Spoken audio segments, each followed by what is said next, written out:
Setting up your Google Business Profile so you can actually receive motivated sellers on a consistent basis really is not that difficult. People take Google Business Profiles and they make it actually way more complicated than it needs to be. And I want to show you exactly what you should set up your Google Business Profile as and tell you all the myths that aren't true with getting your profile actually ranked and get consistent motivated sellers. Because there's a lot of stuff that you hear that really isn't true. But thanks for clicking on the video. My name is Dawson. I'm the owner of Real Estate Investor SEO Guy. Any part of this video, if you are interested in doing SEO, PPC, or your Google Business Profile as a real estate investor and you want me to do it for you, feel free to click the link in the description and I'd be happy to chat with you and see if that's a good fit for both of us. But otherwise, I'm going to show you exactly what I do for myself and my own clients. And so as you can see here, in incognito mode, I have people who buy houses near me.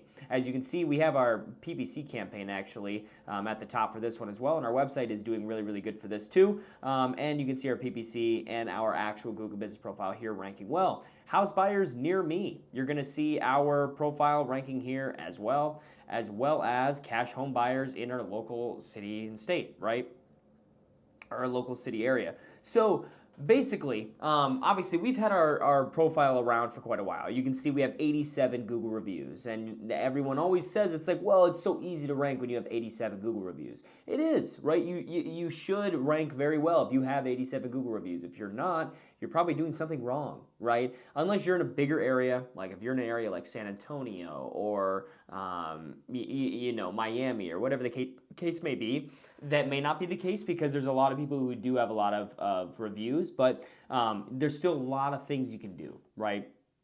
So let me pull over to one of the profiles. This is kind of my ghost profile that I just wanted to kind of show you exactly what I would do if I was a real estate investor to get your profile set up to actually get motivated sellers. First off, with business name. You don't want to get too complicated. Obviously, your business name is going to dictate your ranking pretty heavily. Obviously, my company, Sue Empire Home Buyers, that's something where obviously the word home buyers is going to help out a lot, as well as the Sue Empire is very close to Sioux Falls, right? So when people are looking up to, for someone to sell their house in my local area or whatever, it's a lot easier to have that as a reputable name because it fits some keywords, along with the city name as well. If you want to rank your business very, very high as a real estate investor, I would recommend going out. I assume a lot of you have an LLC filed. When you get your LLC, file what you call a DBA or a doing business as name. Basically, what you can do is you can name your business anything you want at the end of the day and whatever's available in your state. So like for example, in Minnesota, if you want to put on here House Buyers Minneapolis or Minneapolis Cash Home Buyers, if that DBA is available, which I'm not sure if it is or not, you can go and get that DBA. And then Google has no way of telling you that you can't have that name. I highly recommend doing this because if you don't have the DBA for your business, it could hurt you in the long run because if you try and go out and they suspend you for whatever reason, you have no proof of getting it back, right? And so you want to make sure you have that DBA, even though it will rank you higher if you have a DBA that is including keywords. I'm going to be honest with you. It really is. It's a big help. So that's with business name. Go out and get the DBA. Make sure you have all that secured.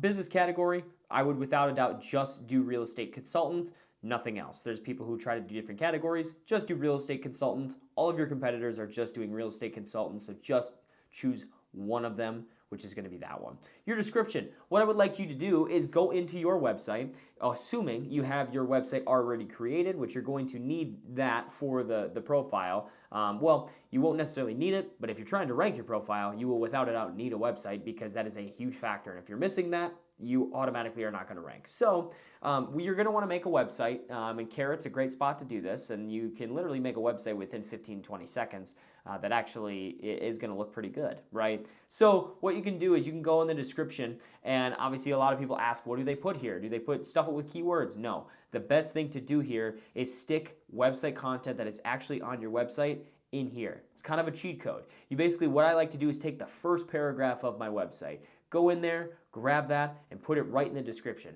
Google likes to have actual content related to your website rather than just stuffing it with keywords. This actually tends, from what I see, to actually hurt you more than help you. And so that's my go-to. Go ahead and grab a paragraph from your website, and put it in there. Usually the first one. So opening date, you can do whatever you want here. Obviously, there's really not much. I mean, if Google suspends you, obviously they can prove that you have to change it. But at the end of the day, if you can go in and you can, put it for a couple years back, that's fine. But if you started, within the last year, that's fine. You can maybe get away with putting, 3 years ago that you started up. But at the end of the day, you want to make sure you just keep it clean with this. Yes, it will help your ranking a little bit if you have a profile that is more aged, right? That is, you've been open for 10 plus years. It's going to help out a little bit. It's actually going to help, in a way where it's not like going to be everything, but it will help you. But I wouldn't completely lie here because this isn't that big of a deal. Even if it's at 2024 and it had good reviews, it had good traffic, and it had good, everything about it, good website, everything, the opening date really wouldn't matter a whole lot. So it's also what I recommend. Secondly, we got the phone number. So obviously just make sure you're using a local phone number. Don't use a phone number that your local area is not using. That will severely hurt you a lot. If people see a phone number that they don't recognize as far as like a local basis. So make sure you have that. Chat. Do not use chat at all. This actually will hurt you. It's actually something where if you start to use chat, you have to get it approved and you have to do all this stuff. And then if people have the ability to chat with you, then what's going to happen is if you don't respond within seconds, it's actually going to drop your profile because they're trying to, they're basing your credibility off of how fast you respond. So we don't need this. I don't use this for any of my clients, any of myself, anything like that. You do not need it. So do not do that. As far as website, like I said before, just go ahead to Carrot, buy a domain.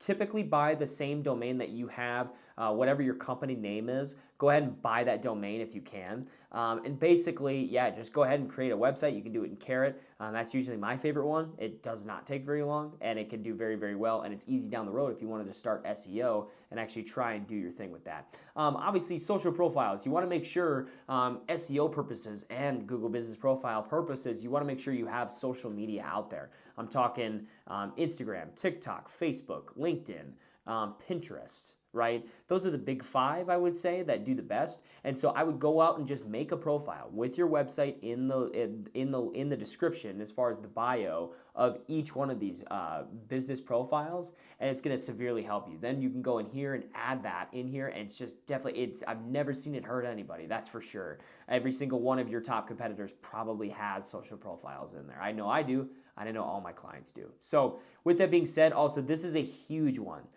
Business location. This is where I see 99% of Google Business Profile suspensions is this address. Now, obviously there's a lot of things you can do. The best thing to do is to do the address that is legit. If you have a business address and you actually have an office, perfect. Go ahead and do that. Make sure your LLC is filed in that address. That way, if Google ever tried to suspend you, you can at least prove that you do business at that location, right? And at least if you do get suspended and you need to change it, go ahead and do it. It's just going to make your life a lot easier. So, but where a lot of people get themselves into trouble is where they use, it's very popular right now, is to use like virtual mailboxes, which, don't get me wrong, it works. However, the suspension rate is going to go massively higher because Google's suspensions right now are all almost based off of your business address, especially in our industry. In our industry, that is where most of the suspensions are coming from, is from the address, because the address isn't legit, right? And so you want to make sure you can use a virtual mailbox. It can work, right?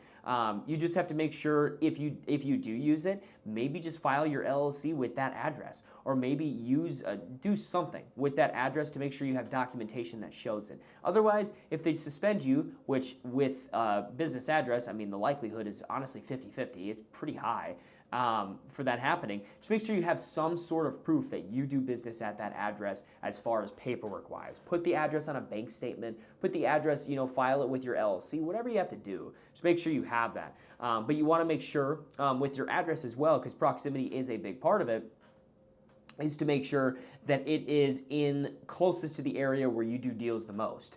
Typically, this is most likely the central part of the city, right? If you have something like, for example, in Minneapolis, if you can rank, if you're in the middle smack dab of Minneapolis, you want to make sure that's, as far as proximity, because that's where you're going to get most of your deals. It's easier to rank if someone's looking up a keyword that's closest to them, right? And then if your profile is closest to them compared to others, you're naturally going to rank higher no matter how many reviews you have, no matter how more optimized you have, right? Optimization you have. Proximity plays a huge part. So make sure you're choosing your address location-wise wisely, as well as what type of address it is. Try to use a legit one if you can, but if you can't, go use a virtual mailbox. You can use iPostal. That's the cheapest one out there. Go ahead, you can try that out.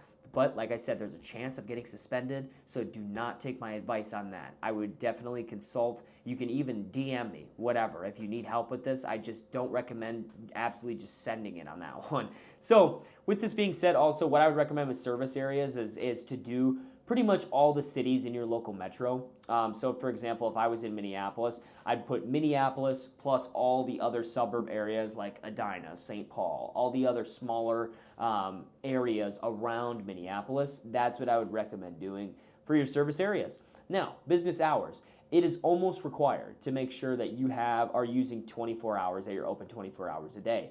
Reason being, obviously you hear a lot of stuff about this, but the reason being is because our competitors are all using this. They are all being open 24 hours. So what's going to happen is if you're not open 24 hours, basically what's going to happen is, whatever you close, 5, 6 o'clock. After 6 o'clock comes and you're considered closed, you're going to absolutely drop down. You will not rank when you're closed when all your competitors are open. Because you got to think in Google's eyes. If someone at 7 p.m. looks up home buyers near me, right, and they want to show the best results, they're obviously not going to show any closed businesses. Those are, if you all notice fast food restaurants, when you're looking up at late at night for a fast food restaurant, Taco Bell, Wendy's, whatever, you're always going to get the ones that are open first. And there's a reason for that. So always make sure you're 24 hours. Always, always, always. Special hours, don't need anything here.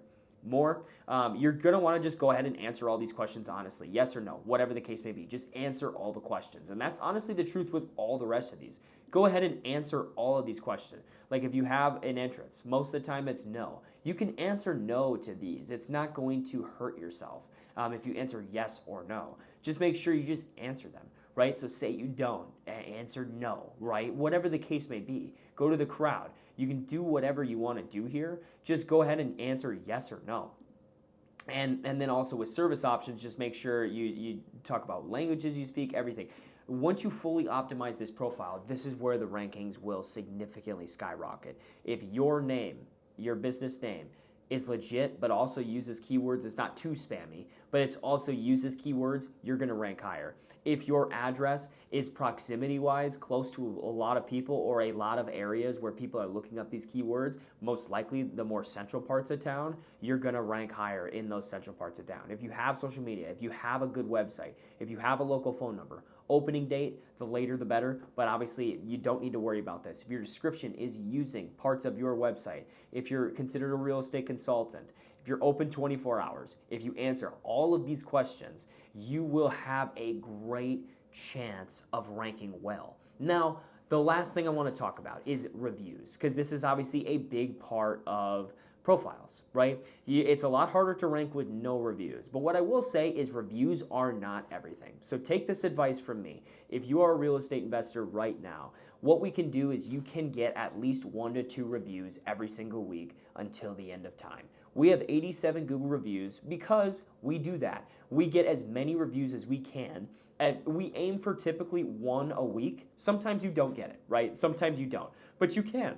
The good thing is, with reviews, you don't necessarily need to have motivated home sellers filling out your reviews, because most of them won't be, right? Most of the home sellers that you deal with won't want to give you a review. We find that around 25% of the people that you actually do deals with actually give you a review, and that's on a good day. So what you want to do is you want to have the cash buyers that you work with, any other partners, like people working at the title company, any contractors that you work with, any realtors that you work with, anybody who's local in the area that is real, has a real Google account, and they can give you a review. You want to aim for 1 of them a week, whether it's a motivated seller, a realtor, title company person, just like I said, a friend, family member. You can even go that far. And so if you just get one review every single week consistently, every single week until the end of time, you will get a lot of reviews. Now, you can still rank your profile while having 5 reviews or having 10 reviews, whatever the case may be.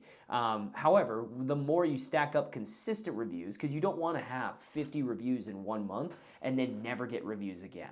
That is how you tank a profile, because now it's considered not natural, right? In Google's eyes, they're not dumb. They can see what you're doing. So you want to make sure you just get 1 review a week. Nothing more, nothing less. You just stay, consistency with reviews is almost better than quantity, right? And so you want to make sure you go ahead and do that. So I hope this video helped you out on setting up a Google Business Profile and talking about reviews when trying to get motivated sellers with this. Like I said, if you have any questions, feel free to comment. Please like and subscribe if you enjoyed the video. And if you'd like to chat with me about getting something set up for you in your local area, feel free to click the link in the description, and I'd love to chat with you. Thanks for watching.